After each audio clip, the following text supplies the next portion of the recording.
What were you up to at 14? Maybe you were playing in a band, navigating high school, figuring out what to do with your life. Kenny Vasoli was doing much the same thing, only his band was turning into one of the most influential pop-punk bands of a generation. School was rapidly becoming a distraction, and he was about to be forced into a massive life decision, while still only a teenager. This is the story of the Starting Line, and their incredible journey from youthful teen punks to scene veterans, cementing themselves at the highest level of pop culture with a name check in a Taylor Swift tune.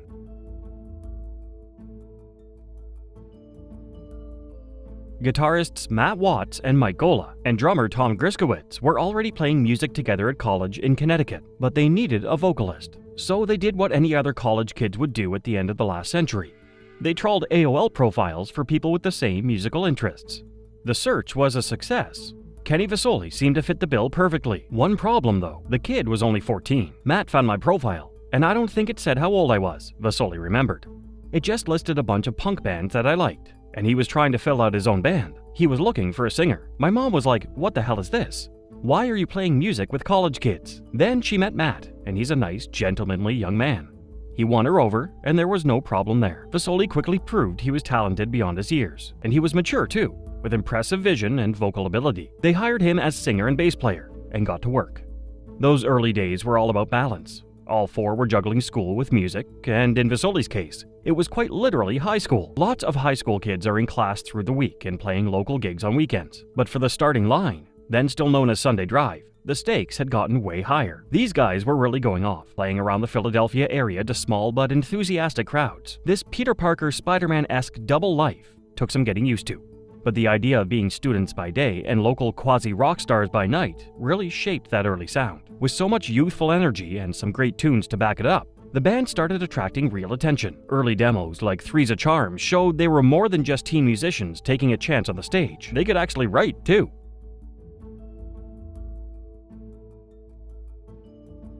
Landing a show with New Jersey heavyweights Saves the Day gave the band a real platform. We the People Records approached them, and the band started putting together tracks for their first full-length release, before Drive-Thru Records swooped in and signed TSL for themselves. This was a seriously big deal in 2001. Drive-Thru had recently put out LPs by Newfound Glory, Alistair, and Midtown. If you were making pop-punk in the first years of the new millennium, this was the label to be on. Their first release on Drive-Thru, the With Hope of Starting Over EP, was well received. But it was 2002's Say It Like You Mean It that put TSL on the map.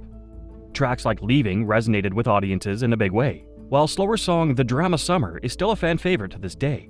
And there was The Best of Me, a tune that transcended the narrow confines of pop-punk and became a mainstream hit, an anthem of young love and heartbreak, backed up with that clean, polished sound that had become the band's trademark.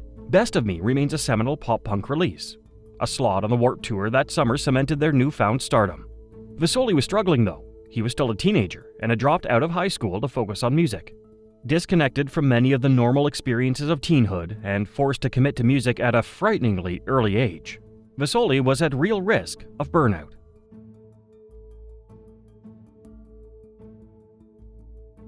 After touring hard, the Starting Line decided to head back into the studio in 2004 to work on the follow-up to their debut success.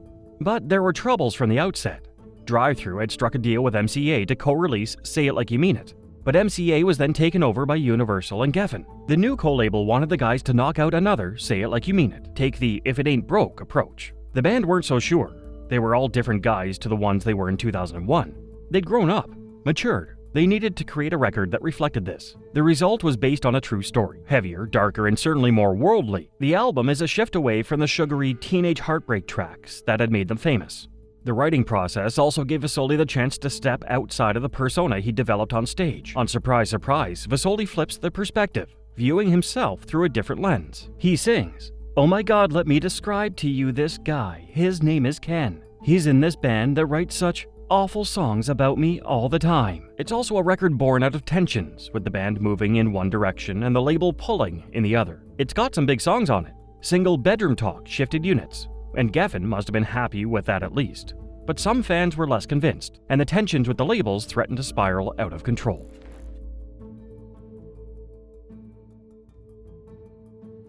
2006 should have been the beginning of a new chapter for the starting line. In some ways, I suppose it was. The struggles with the drive-thru and MCA/Geffen deal now behind them, the band signed with Virgin, a platform that would surely push the band to new heights. The following year, they released Direction, the band's third LP, a collection of smart pop-punk tracks with an emotional tinge, and with even more maturity than their last release. Single Island performed fairly well, reaching 21 in the Billboard Modern Rock charts. But Virgin's reluctance to push the record meant LP sales remained lukewarm. This is a pity because critics and fans alike responded well to the album. If the starting line had set out to reconnect with their old fans, they'd done a superb job, but perhaps they wanted to achieve a bit more this time around. By March of 2008, it seemed the guys had had enough of the cycle of recording and touring. They announced a break, stating their intention to focus on other projects and on family life. The starting line was not dead, but it was on life support. Still, sometimes we all need to take a step back to figure out where we're at. Don't forget, Vasoli was still only in his mid-20s, and he'd been at this game for over a decade already. For the frontman especially, this was a chance to take a moment and reflect on that journey from high school upstarts to bona fide scene leaders.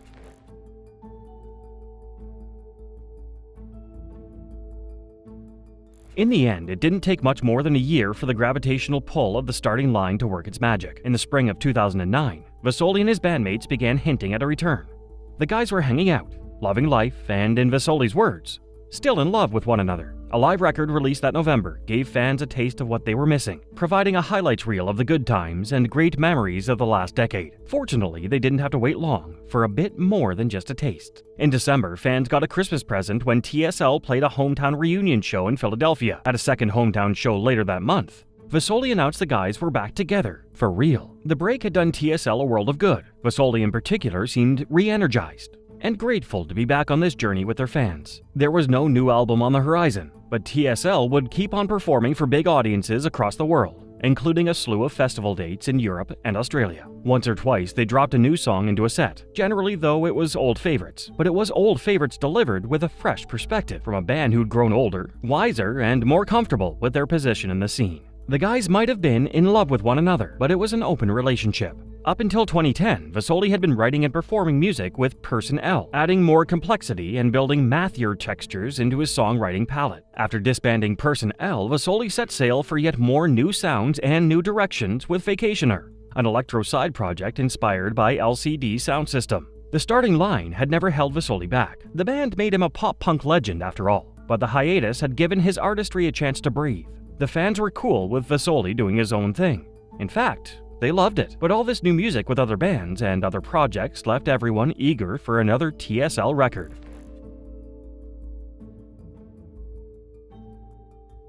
The 10-year anniversary of Say It Like You Mean It came and went. Soon, fans were staring down the barrel of more milestones. 10 years since Based on a True Story, and 8 since Direction, and still there was no new record. But Christmas 2014 found the band in a festive spirit once again. 2015, they announced, would be the year of a new starting line release, and the band kept to their word. Kinda. It was very nearly Christmas 2015 before the topic of new music came up again. On December 14th, TSL dropped the release date and artwork for their new EP. That's right, EP. It wasn't going to be a full length, but it was at least a new record. And what about releasing music in 2015? Well, the band had that covered too. The lead single off the EP, Anyways, dropped 3 days later. Christmas had come early for TSL fans. Sure, it wasn't quite a brand new PS5 level Christmas present, but it was a welcome gift all the same, after years with nothing at all. And to be honest, Anyways was worth the wait. With the crunchy, scintillating guitar sound that made those later TSL tunes so special, the EP managed to be both signature starting line and something fresh and new. There's a tinge of sadness to the record, perhaps nostalgia at all they've been through, but there's optimism too, an ability to look forward to new opportunities and new horizons. We were always going to sound like the starting line, Vasoli said about the new EP. I feel like I've stepped back far enough that I can really identify with what I liked about pop-punk and what I appreciate about it now. In the live show setting, the new tracks really came into their own. Fans lapped them up, and the band showed a genuine joy at the response. Slotting in perfectly alongside the TSL classics, the new tracks proved that the band's core spirit was still intact. It's now coming up to a decade since Anyways. The starting line are still together, still playing, still creating real connections between fans old and new. There hasn't been any new record since, but that back catalog is a stunning body of work in its own right. With every new tour and live show, with every meaningful experience they create for fans, the starting line add another page to their story. They've become scene veterans, and deservedly so. It's not unusual to grow up with a band. It's not unusual for a group's music to soundtrack a journey through life, entwining with the memories of milestones and new experiences. With the Starting Line, it's a bit different. This is a band that grew up with their audiences, just like their audiences grew with them. From a bunch of kids making a splash in the early 2000s emo scene, through to scene leaders of real maturity and poise, the Starting Line have accomplished something amazing, and we've been right there alongside them. When debut album Say It Like You Mean It turned 20, 6 years older than Vasoli was at the start of this whole crazy ride, the frontman spoke candidly about his experiences over the years. "We've just always been authentic to who we are and what we'd like to play as a band," he said. "We've never let ourselves get too influenced by the mainstream music industry, and I think that we've done our best to sort of retain what kind of integrity we have. I do know that we're a pop-punk band, and it's a genre that sort of represents nostalgia and eternal youth, which I'm totally able to appreciate." Announcing a string of shows to mark the 20th anniversary, the Starting Line got out on the road to celebrate with their fans. Just 5 old friends, heading out to party with thousands of familiar faces, and play some music we all love from the early 2000s. We still haven't had another TSL album. Maybe we never will. In many ways, that doesn't matter. What we have got is a band who are still together, still getting out there and playing shows, and still loving each other and loving their fans. Deep diving into the history of bands and scenes and records and shows, I so often find myself picking through fights and feuds and beefs and all that shit. It's refreshing to find a bunch of dudes who got into it for all the right reasons and are still out there doing it. The Starting Line are not alone in this by any means, but it's still great to hear such a heartwarming tale of friends doing their very best together. What a journey it's been, and long may it continue. Thanks for joining me again.